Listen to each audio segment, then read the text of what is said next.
Kelly Vaughn, and this is Inside Indy. They call him the silent partner, but you hear his music loud and clear through the songs he's written and produced. Even background singer, I understand. Sometimes, when I need to. He is amazing, and he's from Indianapolis, okay? And that's what this interview is about today. We're talking to Daryl Simmons, who is, again, songwriter, producer. Is there anything you don't do? That is the question. I don't perform. You don't perform? No, I would never perform. I did read something about background singer, though. I sing on some of the records that we've done. Sometimes that, we'll write a part, and sometimes the singer can't quite get it, and Kenny will say, go in there and sing it. She's not singing it right, so. But I sometimes don't put my name down either. Now, I introduced you as a silent partner, and everybody knows you work in conjunction with Babyface, L.A. Reid. Yep. So do you all work together? I know you still work with Babyface. With L.A. Reid, you still work? Is it always? No, L.A. moved into the executive field. He was running Arista, then he went to Island Def Jam, and now he's starting his own company again. So we don't work directly in conjunction, but Kenny and I do. We're still songwriters like we were when we were kids. So, he's working on a new album, so I've been in LA working with him on new songs. So we'll always be songwriters together. So take us back. You mentioned when we were kids. Take us back to when you were kids and how it all started. We played in bands when we were younger. That was big in Indianapolis. There were bands everywhere in different neighborhoods when actually people played instruments and, and I played in a band. Actually, I played in a band with his brother. He had an older brother that played guitar. And you played? I played drums at the time. Oh, okay. I got a set of drums when I was 9, and that's sort of how I got the bug being a musician. I actually played in a band with Kenny's brother, but we didn't have a singer. We just played instrumental songs, and I had heard about Kenny. And I kept asking his brother, I said, hey, why don't we get your brother? I heard about your brother can sing. No, we don't need to get him. So he kind of like shunned and hated on him at a younger age. But finally, he walked up one day with some other guys, and I was outside where we rehearsed. And I said, oh, so you're Kenny. I finally got to meet you. And from that day, we hit it off. He was 14, I was 15. And from that day, 40 plus years later, we're still cranking them out. Still cranking them out, trying to. That's kind of how it started. We had various bands, local bands that we played in the city. Back then, though, when you had the bands, and I think now when we look back at that, we don't realize what a rich musical history that was for us. When you're in the thick of it, it's like, okay, it's a bunch of friends are getting together and we're creating this music. But now it's just like the old jazz singing in Indianapolis when you think about some of the artists. Wes Montgomery, you go, wow, we had Wes Montgomery. Yeah, he was thriving. I think Billy Wooten, I remember that name. Some names that I remember of guys that were really big when we were just we're in the garage trying to do what we were trying to do. So it was big back then. So I saw a picture of you on Facebook where you're at it looks like you're in the hallways of high school, North Central High School, 1975. Okay, now I did go to Broad Ripple. I just want you to know that. We played for a dance at Broad Ripple. Oh, really? And we bombed. Oh, you Yeah, we were terrible. Now, when you say you bombed, what does that mean? What does that really mean? Well, they didn't like us. We thought we were kind of all that, and we got this big dance at Broad Ripple, and they didn't like us. Oh, wow. Okay. So it just didn't, one of those gigs that we makes sucked. You try harder than... Yeah, basically, we sucked pretty bad, so yeah. But North Central, which, that is an amazing school, and, yes, I hate to admit it coming from Broad Ripple, but I run into so many people and they go, oh, I went to Broad Ripple. I went to North Central. I'm like, you too? And they're like, all great people. What were they doing to you people over there? I don't know. It's just a great school. It was a big school. They had this J. Everett career center that was separate from the school. And so I just remember it being almost like a college in a sense, being there then. But it was, they offered a lot, and it was a great school. I had a lot of fun there. And we sort of formed our musical really roots there as far as having a band and really working on music and saying, we're gonna play music. Okay. And we didn't know what that meant, but there it was just like, because the kids made us feel so good that, oh, those are the guys that do music. Oh, those guys, they sing. They write their own songs. You're like equal to the basketball stars. How that goes. Exactly. Yeah, we were known at school. We were popular at school. So that really juiced us to say, hey, maybe we can do this. Maybe we Yeah. can do this. Yeah, that's what it said in your picture on Yeah, Facebook. exactly. I thought Because it was kinda- and our friends were very supportive. The kids in high school were very, very supportive. We played at the dances, and like I said, they gave us so much confidence that we were like, hey, you know what? Maybe this might be something. You know, didn't know, but. So when did it become something? Like, okay, you're playing in high school, and then how did you transition, and where did you, tell us the story. Played in high school, played a lot of proms and dances and that kind of stuff. And then once I graduated, Kenny was a year younger. So I kind of really goofed around for a year waiting for him to graduate. And I think I took a music class at IUPUI just to be doing something. And then once he graduated, we actually found another band. He was asked to be in a band called Manchild, which was a very big club band. And the guys were older. And they were already established, and they were really big in the club scene, which we were not. We just played at dances. You know, we were the young suburb kids, played at the little proms and the parties, but they played in the hood, in the in the clubs. So they had asked Kenny to join the band. So I was kind of out, like, okay, well, what am I gonna do? A few weeks later or a month later, they asked me. They say I snuck in the band.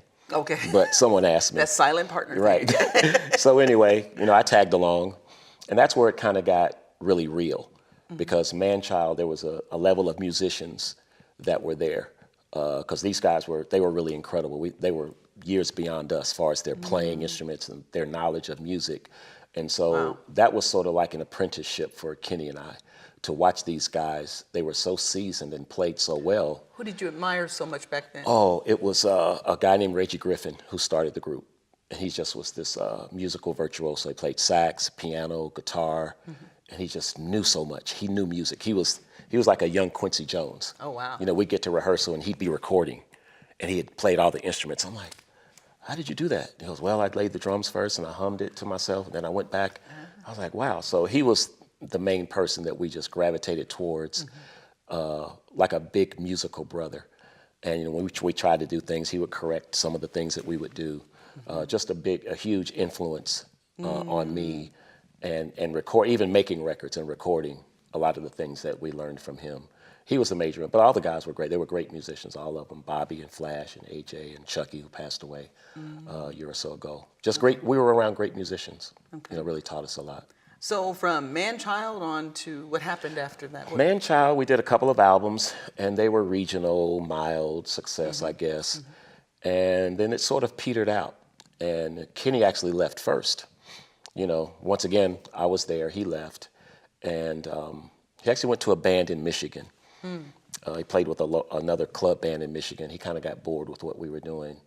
But in between, we had made friends with a guy named Bo Watson, who played in a group called Midnight Star. Okay.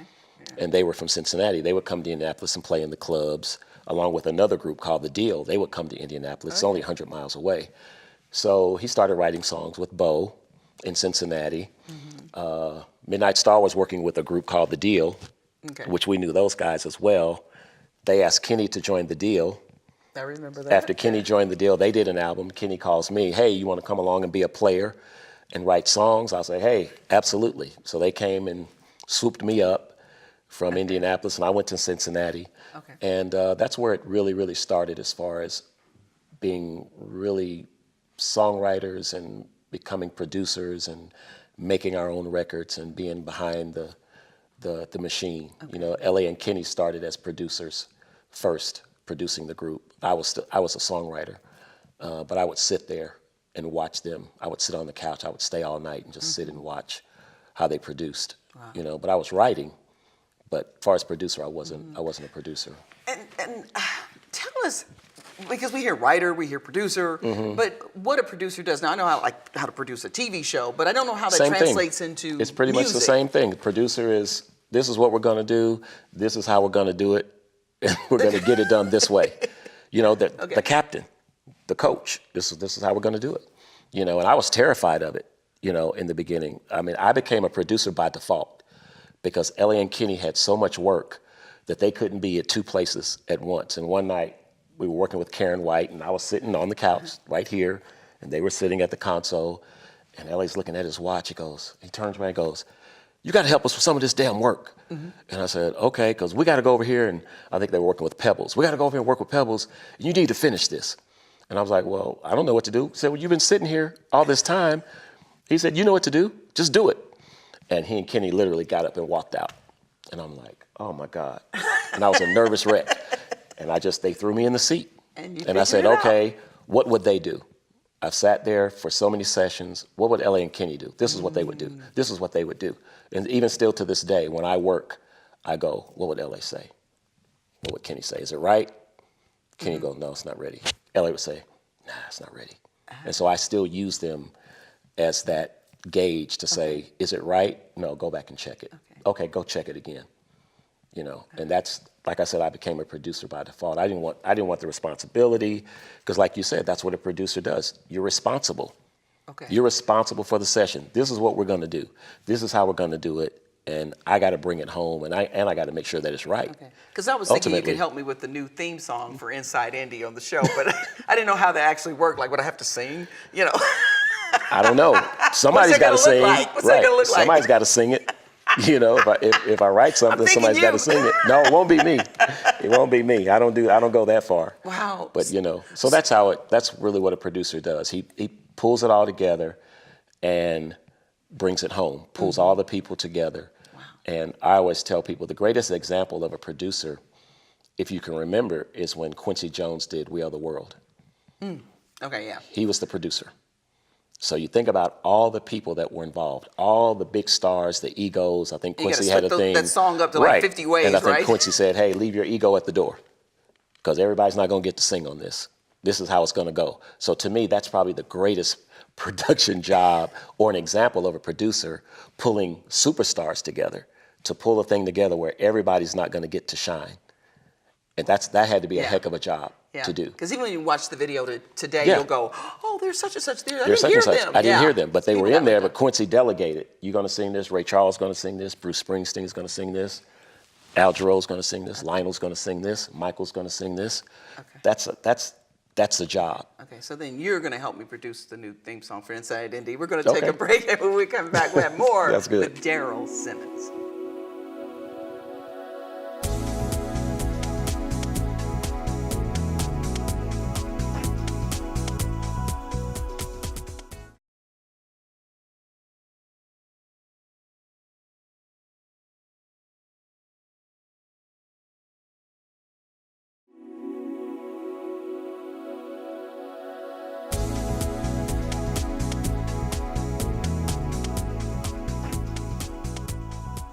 And we're back here on Inside Indy, and we're having a one-on-one conversation with Daryl Simmons, Grammy Award-winning songwriter, producer, you name it, he's done it all. And I am just outdone that you're here in the studio with us. Thank you for having me. This is so be here. cool. And so many artists you've worked with. I mean, let's talk about some of those people you've worked with. You mentioned Tony Braxton earlier. Boys to Men. I mean, countless artists. Yeah, a lot of people. When you produce those groups, that's the layman doesn't understand what really happens there. Or say, for example, you're going to do something with Michael Jackson. How do you say anything to Michael Jackson? Because he's Michael Jackson. Yeah, but a lot of times singers have the gift. You know, they have the gift and the talent, but without direction, sometimes maybe it doesn't blossom. And so it's sort of like a coach. A player has the talent, and then the coach says, hey, if you do this, you can be great. Wow, that's interesting. And so I look at it, I think sports and music are very parallel to me. So you take somebody like that and you say, okay, you know, sounds great, you have a great voice, but let's use it this way. No, don't sing that there, save that for later. So it's more of guiding them through it to use their voice in the right way to make it shine. I know you're incredible, but don't sing everything that you know how to sing. The very first chorus, let's save a little bit for the third chorus, and then let's save it for the end. So it's really just giving them the direction and us knowing how the record should move, how it should start, and how it should end. You know, Tony has a thing, if you guys like it, I love it. Okay. Because she trusts us. And she trusts that we know what we're doing and it's going to be right. And, you know, the track record, because you pretty much catapulted her career. The songs we wrote. Yeah, the songs we wrote. And I always say it's the artist and the songs. It has to be that perfect marriage. And so those songs that we wrote in the beginning, Breathe Again, Another Sad Love Song, 7 Whole Days, You Mean the World to Me, Love Should Have Brought You Home, Give You My Heart, they were married perfectly with her voice. You know what I'm saying? So it has to be a marriage. Still just classic. Because it can still be a great song, When you're but it reading, doesn't when you're match. saying it, I'm going, I can hear it in my head. So the songs, along with Tony, who has still my favorite voice to record, because I just love her voice. It was the matching of her voice and the songs. I say, bring the songs to life. Okay, we wrote them. This is how they go. Now you bring it to life. Make it yours. Own it. Put your stamp on it. And that's what we look for as producers. Do something that I didn't do. Do something that Kenny didn't do on the demo. And that's what we're looking for, what we call that magic. The Just demo, kinda you magically mentioned the happens. demo. What's the The demo? demo is like, we'll write a song and usually Kenny will sing it down. Okay, I'll do a track to show how it goes. Very quick, very rough, and then give it to the artist. Hey, this is how it goes. Go home and learn it. Come back, and we'll record. Okay. So that's what it. That's So what do the they demo ever is. do? I'm sorry. Go ahead. That's right. Yeah. Do they ever do something that, like, you have it in your head, it's one way, but they do it differently, and you go, They do it differently. Yes. I like that better. Yes, Or- that's yeah. what we're looking for. That's why I said, make it yours. This is the way I'm Okay. singing it. How would you sing it? How would Toni Braxton sing it? How would she phrase it? And of course, Toni's incredible, and she does more than what is expected. That's why I love working with her, because she just takes it and Okay. just takes it to new heights. So. But then you go sometimes like, no, don't do Yes, absolutely. No, stick to the melody. That was too fancy. Don't do that. Let's give the melody. Let's let people learn it first, and then we'll come off the melody, and you can do what you want to do. So once again, you're just guiding them. No, don't shoot that three-pointer. Pass it over here, and go for the easy bucket. Okay, and we'll still get there. Okay. So it's that. Like I said, it's really guiding the ship, and navigating it, and getting it from point A to point B, and hopefully at the end, it'll be successful. Was there anybody you wanted to work with that you haven't had a chance to or didn't get a chance to? Yes, I wish that I could have worked with Marvin Gaye. That's one person I felt like the songs that we wrote would fit him. Even a lot of songs that Kenny will sing, I was like, man, that just sounds such like a Marvin kind of a thing. That's one person I wish I could have worked with, and I didn't get to work with Luther. He I was popped in my head, close. I was close, but I didn't get to work with him. Kenny worked with him, but I didn't get to work directly with him. I wanted to have written a song for him because I just thought his voice was just incredible. Oh. And I would have loved to have heard what he would have interpreted, what we have written. But Yeah. those probably the two that I didn't get to. But I worked with a lot of people I never thought I would, so I'm fortunate. Now, you in mentioned that regard. Kenny had worked with him, but you didn't. So you don't necessarily always work on everything together then? No. Kenny, will write and do things when he's in LA. I live in Atlanta. I'll do things separately. And then the right project, he may call and say, hey, I need you to come out here and help me work on Drew Hill for Soul Food soundtrack. Okay. So yeah, we're both still working. And we only come together on certain things. So he actually had written a song, I think called Every Time I Close My Eyes for Luther, and Luther turned it down. Oh, And I think Kenny won a Grammy for it. Okay. So yeah. Yeah. Yeah, and you hear that happens a Never lot know. too when people Yeah, I think say, that's I a turned the song, song maybe down. another one, but yeah, he turned it down. So that happens. People don't hear it sometimes. And now that process of getting an artist to do your music, do you scout for people to do particular songs, or and when you're writing it, do you have it in your mind like this is for whoever, Celine Dion, and you got it in your head that that's for Yes, Celine. if we get a call and somebody says, hey, we're looking for songs for such and such, you go, okay. Then you go to work on something, formulating it for that person. Or sometimes you may already have a song, and you can go, oh, you know what, I think that song may work. That may work for him. Like I think Kenny had already written Every Little Step before Bobby came along. And when Bobby came along, I was like, yeah, Bobby can probably do Every Little Step.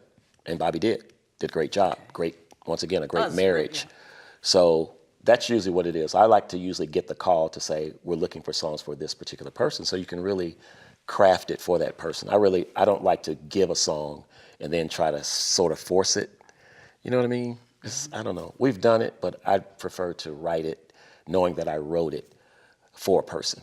And if they don't do it, you still know that it's good enough. You can still pin it on somebody else, although originally it was written for this person. It still can be a successful song, and that's usually the process for us.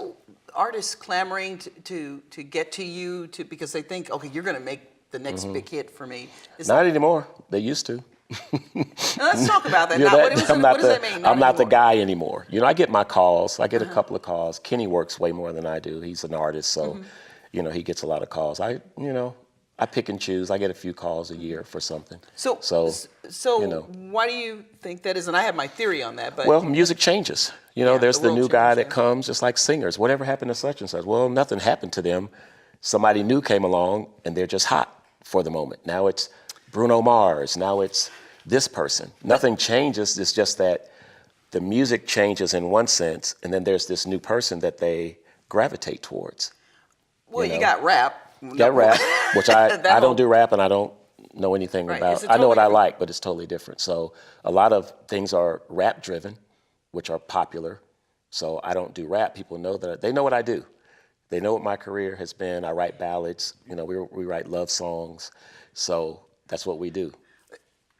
You know, and as I mentioned earlier, you know, I worked in radio for many years. I used to work with a guy, Bernie Egan, was a DJ, and we were arguing one day on the air about whether he said, well, the Beatles, Paul McCartney hasn't done anything in a long time. And like, you know, and he looked at that like that was a failure. I said, after Let It Be, he didn't have to write another song Didn't ever have to do again. anything. I'm good. So Yeah. there's certain people who have written like that, Stevie Wonder, Paul Stevie, McCartney, Paul you know, McCartney, the Lionel. John Lennon, You know, Daryl Simmons, you know, Babyface. Kenny. Yeah, As far as I'm concerned, still doing it.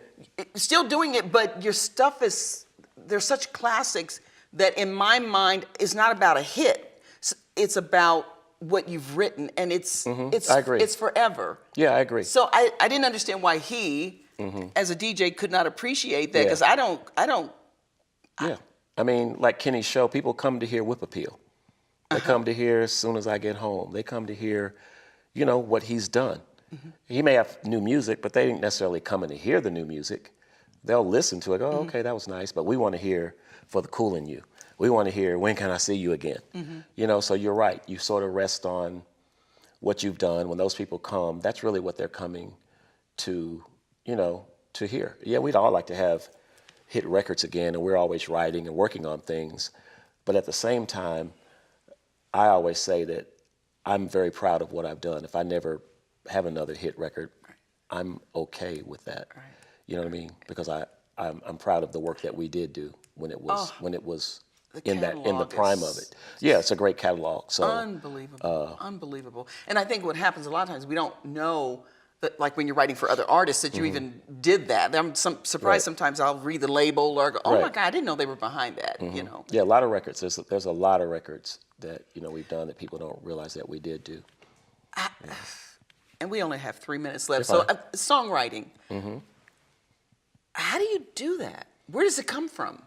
It just kind of comes. I say it just kind of falls from the sky. That's my See, you're not, my synopsis of it or description of it for me, because you don't, it's like a painter that goes in a room with a blank canvas and he just starts stroking. So I'll go to the piano and just what I call just tinkering.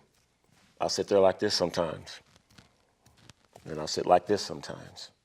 And then I might hit something and go, okay, that's interesting. Let me keep playing that little 2-bar little piece. And then from that point, if I think it's worthy, then I'll say, okay, I think this is a good idea. And then I'll keep working that idea.